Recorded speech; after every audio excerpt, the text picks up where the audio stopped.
Dana White shared that on September 16th, later this year during Mexican Independence Day, there will be a fight card.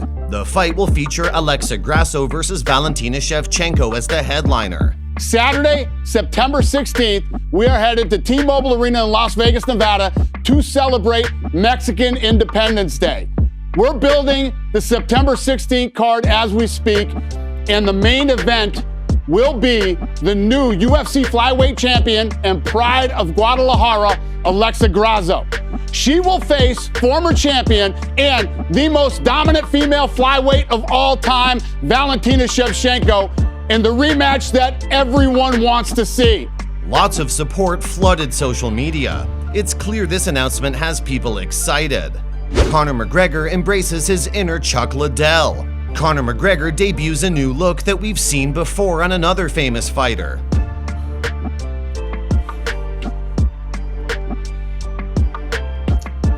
We think Liddell pulls it off much better. What do you think? Comment below.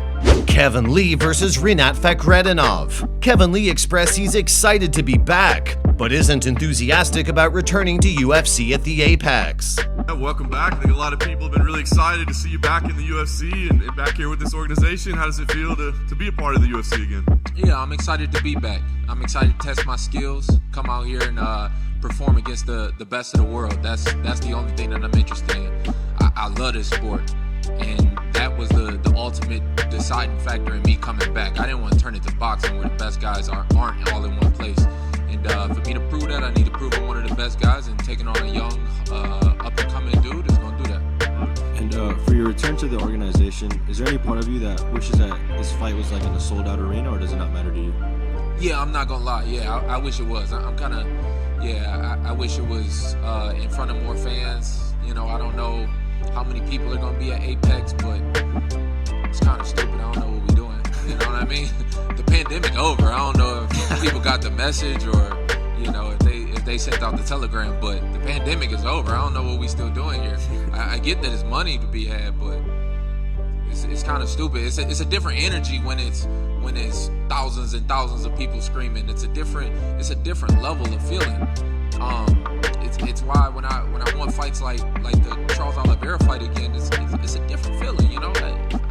I wish that was happening. Kevin Lee is returning to the UFC with just a 2-2 record in his last 4 fights. His most recent win was against Diego Sanchez in Khabib Nurmagomedov's promotion Eagle FC. He has since been sidelined due to injuring his knee, which needed surgery. This will be his first fight since March 2022. Rinat Fakhretdinov has just delivered a beatdown to Brian Battle in his UFC debut. If he defeats Kevin Lee, it would be his most notable win so far in his career, and would put his name on the map in the welterweight division. Do you favor Lee or Fakhretdinov? Comment below and let us know. Chris Curtis boos Sean Strickland. During Sean Strickland's weigh-in, Chris Curtis boos and heckles Strickland from the sidelines. He posted this to his Instagram. Is one half of the main event, Sean Strickland. Boo! Boo! You suck! Boo!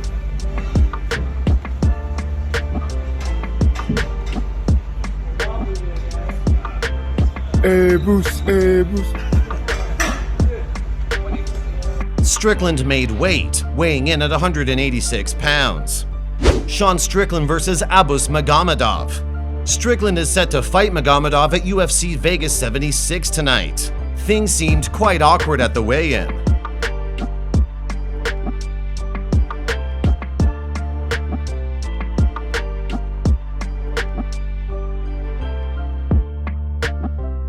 Abus Magomedov and Sean Strickland in tomorrow's middleweight. Strickland has 8 fights at middleweight, 7 of which have been contested at Apex in Las Vegas, and this marks his 5th main event. His record since moving up from welterweight is 6-2, and 7 of those 8 fights have gone to a decision. Abus has a pair of submission wins overseas, and that was enough to score a contract with UFC in late 2022. The Russian bruiser made the most of this opportunity, conquering Dustin Stoltzfus at UFC Paris. Although a lot of fans feel like Abus doesn't deserve to be matched with Strickland because he has no ranking, it's clear who they believe will win. Tweeting, "Strickland loses this one JS and let's go Abus." Whether you're Team Strickland or Team Magomedov, this is going to be one hell of a fight, and we can't wait to see who comes out on top. Let us know who you think will dominate in the comments below. Paulo Costa versus Khamzat Chimaev. Paulo Costa continues his beef with Khamzat, posting this photo of him wearing a hat to his Twitter.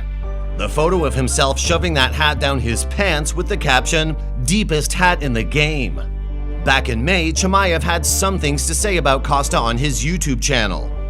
Paulo was like spoken a lot of shit about me, like I want to smash him, I want to kill this guy, and I'm doing a lot of things, and he going to fight with other guy. And the guy I fought him long time before, 4 years ago, before UFC, I win against that guy. So I think so. The guy will beat him as well. So Paulo is not good. He's shit, bro. Just talk too much. And he beat nobody, you know. It seems this back and forth will continue. Do you agree with Khamzat? Is Paulo shit? Let us know below in the comments. Henry Cejudo cancels fight UFC 292. Henry Cejudo has been forced to cancel his fight with Marlon Vera due to a shoulder tear. This highly anticipated fight for UFC 292 was scheduled for August 19th. Cejudo announced on his Instagram he was backing out of the fight. Guys, but I'm here to make an announcement that unfortunately, due to my right shoulder, I won't be able to fight. Guys, I've already torn my left shoulder where I was out for about a year. I don't want it to tear further than what it already is. That being said, I mean, there's a tear in there, guys. The cat's out the bag. It's actually 50% there. But the way it's torn, it's like it's a fillet, so it's not detached this way. There's like a tear in there, so I got stem. Henry also threw out some potential future fights between himself and Brandon Moreno, although his #1 pick would be Merab Dvalishvili. Marlon's response was short, but illustrated he wasn't thrilled at Cejudo pulling out of the fight. He posted this shortly after Henry's announcement. Well, fuck. As disappointed as he was, Vera was quick to suggest who should be Cejudo's replacement, tweeting this. Fans seem to have mixed feelings about Peter Yan being the replacement. Lots think Yan would bulldoze Vera, with comments like, "You not beating Yan." And others didn't like either pick, saying they'll both suck, it'll be a good fight. Will Yan answer the call? Who do you think will be Cejudo's replacement? Let us know in the comments below. And that wraps up the news. Thanks for watching. Don't forget to hit the subscribe button for all the latest MMA news. We'll catch you in the next video. Here are the top comments from our last video. OG Relax said, "This is the most happy I've seen Pereira." And you can see he's energized by taking care of his team and family. Quite cool to see. Another commenter said, "Zuck versus CM Punk would be okay as well." Those were the top comments from our last video. If you want to be featured in our next video, all you have to do is comment below.